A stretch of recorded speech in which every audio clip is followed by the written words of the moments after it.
जय श्री राम। आप सभी का जीवन मंगलमय हो।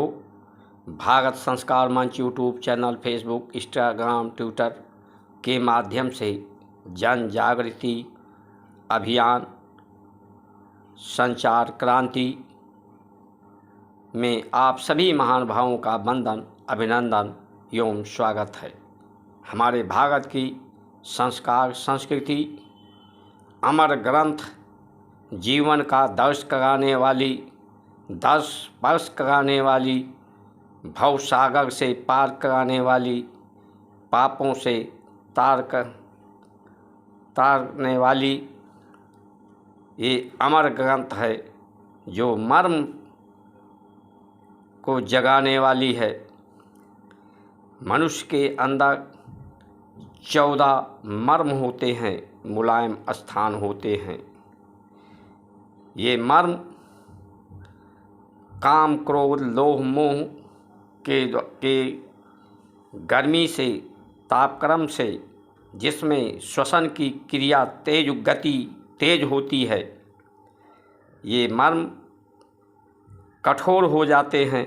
व्यक्ति के अंदर कठोरता आ जाता है, जीवन नीरस हो जाता है।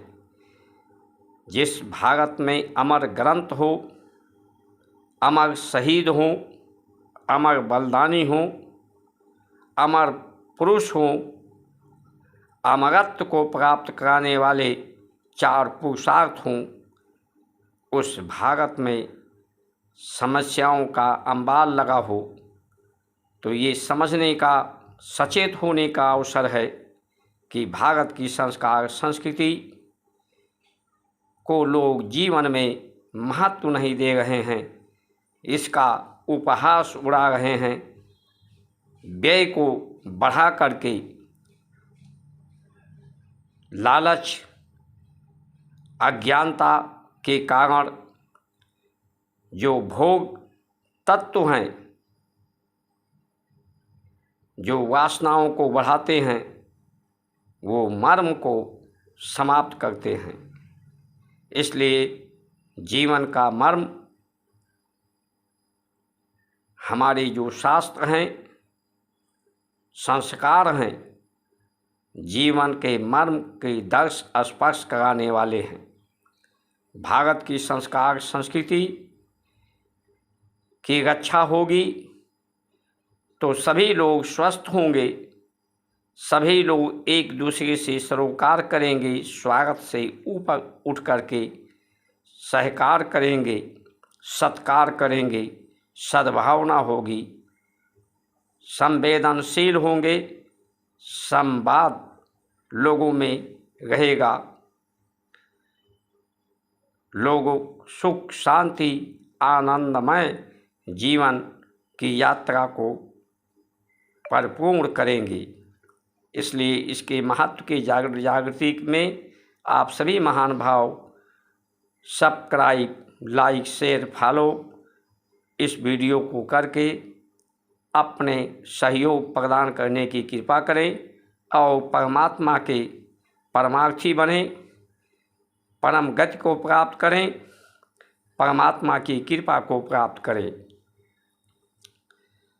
जितने ज़्यादा श्वसन की गति, जितने ज़्यादा आप बार बार तत्वों को खाते हैं लालच के कारण, स्वाद के कारण, तो ये अल्प समय आपको सुख जरूर देते हैं, मुख में जब तक रहते हैं, लेकिन पेट में पहुंच करके ये आपके श्वसन की गति को तेज करते हैं, उसे पचाने के लिए।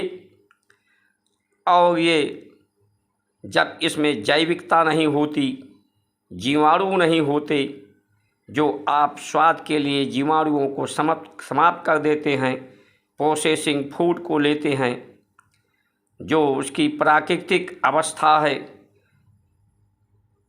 उसे विकृत किया जाता है प्रोसेसिंग फूड के द्वारा, उसमें जैविकता समाप्त हो जाती है। इसलिए उसमें पचने की प्रक्रिया ही न्यून हो जाती है, जिससे ठीक से भोजन पचता नहीं है, पेट साफ नहीं होता, मल नहीं साफ होता। मल पेट में जमा रहता है तो वही बुद्धि को भी वो दूषित करता है, चित्त मन इंद्रियों को दूषित करता है, श्वसन की प्रक्रिया को तेज करता है और आयु क्षीण होती है, शरीर की क्षमताएं क्षीण होती हैं, रोग शोक संताप पैदा करता है, राग द्वेष पैदा करता है, द्वंद्वता पैदा होती है, प्रतिद्वंद्विता पैदा होती है, जो आज देखने को समाज में मिल रहा है। विवाह संस्कार में यही मर्म के रहते हुए 14 वर्ष तक विद्या का समय होता है, मर्म जागृत होता है। अल्प समय विद्या सब पाई। विद्या जीवन के जो महत्वपूर्ण विद्या जो विद्यमान है संसार के शरीर, उसकी संपूर्ण जानकारी 14 वर्ष तक ही, और 14 के बाद जो 18 वर्ष तक विवाह संस्कार, जिसमें मर्म जब जागृत रहते थे, काम वासनाएं बच्चों में नहीं पैदा होती थी, उसी समय ये दो शरीरों का मिलन नहीं, दो आत्माओं का मिलन, दो विचारों को एकाकार करना, दो शरीरों को एकाकार करना, एक दूसरे को सेवा के रूप में समर्पित अर्पित करने का, एक दूसरे में श्रद्धा विश्वास पैदा करने के लिए, संसार के भव सागर से पार करने के लिए मर्म के कारण ही माँ के स्तन में दूध उतरता है। मर्म के कारण ही व्यक्ति के अंदर प्रसन्नता आती है, हंसता है, रोता है। मर्म के कारण ही संतान की उत्पत्ति होती है। मर्म के कारण ही धरती से अन्न उत्पन्न होता है, प्रकृति से जीवन पैदा होता है।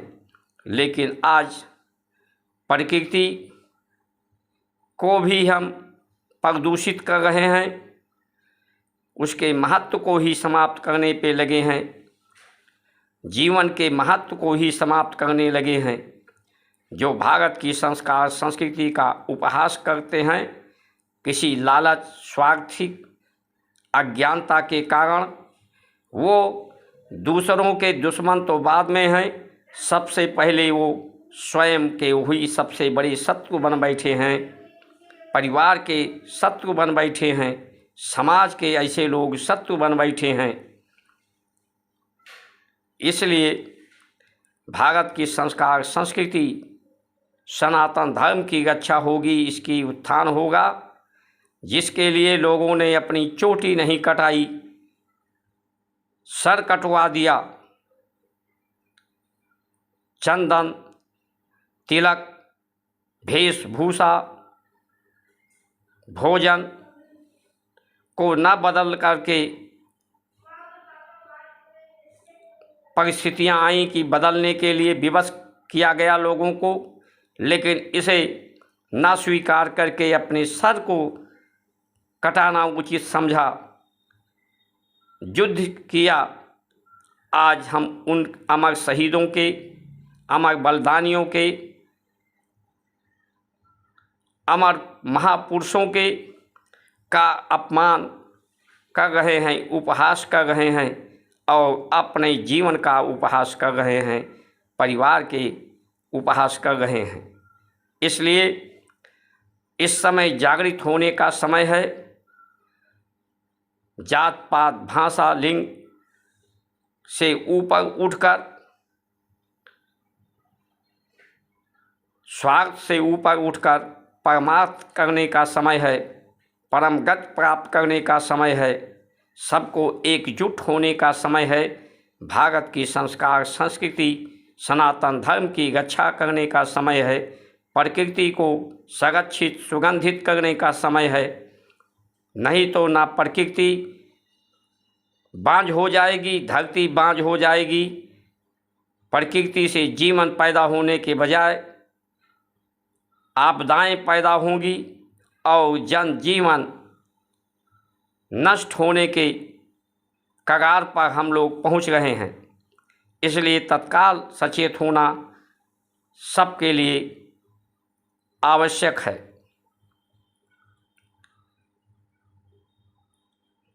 स्वार्थ से ऊपर उठ कर के इस समय सनातन धर्म के लिए हम एकजुट हों। ये चुनाव सनातन धर्म की रक्षा के लिए होनी चाहिए। सनातन धर्म की जो रक्षा की बात करे, गौ रक्षा की बात करे, गुरुकुल विद्या देने की बात करे, मंदिरों के दान का पैसा गौशालाओं में, गुरुकुलों में यज्ञ करके सुगंधित करने की बात करे, लोगों को ईमानदार हमारी गुरुकुल पद्धति बना सकती है, समझदार बना सकती है, जिम्मेदार बना सकती है, बहादुर बना सकती है।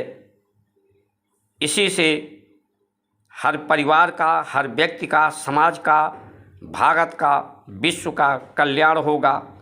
पूरे विश्व से निवेदन कि इसका विरोध न करें, इसका उपहास न उड़ावें, इसका सम्मान करें। इस धर्म की स्वीकार्यता की अनिवार्यता को समझें, अपने जीवन में महत्वपूर्ण स्थान दें। इन्हीं वचनों के साथ आप सभी का सुमंगल कामना करते हुए जय जय श्री राम।